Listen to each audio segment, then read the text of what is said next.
The true face of the mountain remains invisible, though its southern aspect presents a familiar profile. Two corniced summits with a broad intervening ridge draped in snow fall away more than 10,000 feet into the valley below.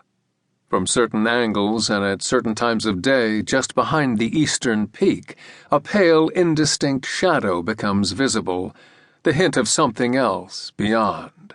This is the third summit, hidden but higher than the other two by a couple hundred feet.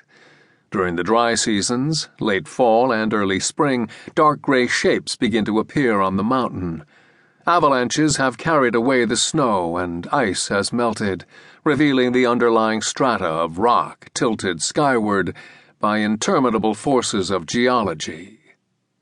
I have looked at this mountain all my life, sometimes at dawn or midday or dusk, even by moonlight, yet there is no way that I can accurately describe its presence, whether I use poetry or the contentious languages of religion and science. Both the mountain's myths and its natural history have an elusive, enigmatic quality. I have sketched it in pencil, pen, and watercolor, but each time I have failed to express a convincing vision of what this mountain represents. Over the years, I must have photographed those twin summits several hundred times, but none of my camera images seems to capture anything more than a faint suggestion of the mountain, mere ghosts of light. I know that it stands there, but what it means is beyond my comprehension. Yet constantly I see myself in this mountain and feel a part of its immensity, as well as a greater wholeness that contains us all in the infinite, intimate bonds of eternity.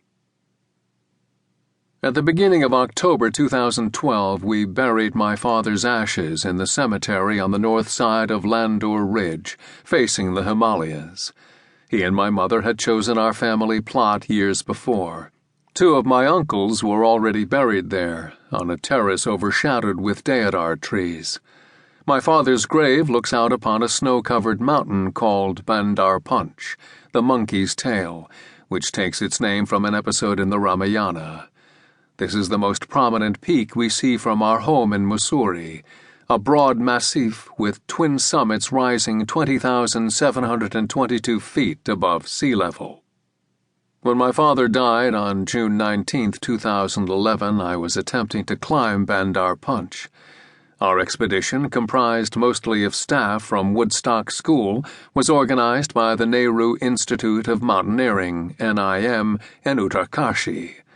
Before I reached base camp, a wireless message came in from my wife, Amita, patched through on the radio at NIM. My father's condition had suddenly grown worse. For a year and a half, he had struggled with skin cancer, which had spread to his throat and other parts of his body. We knew that he was dying, but I didn't expect it would happen so soon. During our last conversation on the morning I left for Bandar Punch, my father could barely speak, though he told me to be careful on the mountain. He was worried about my safety, even as he faced his own mortality. We talked for half an hour over a poor connection following an early monsoon storm, the line rasping with static. My mother translated his hoarse words through their speakerphone. A month before, I had traveled back with them to their home in Worcester, Ohio, after my father made a final visit to Mussoorie. Dad joked that his cancer was a result of the Indian sun and the consequences of having white skin. He reminded me to take sunscreen with me on the expedition. Setting out for Bandar Punch, I wasn't sure if I would speak to my father again. His last trip to Mussoorie had been an emotional visit. We gathered at Oakville, the family home my parents had bought 30 years ago, where Amita and I now live. It is a sprawling old bungalow built by a British officer around 1840, surrounded by 20 acres of forest. To keep listening to this audiobook, I've left you a link in the description so you can do it, at no cost thanks to Audible's 30-day free trial.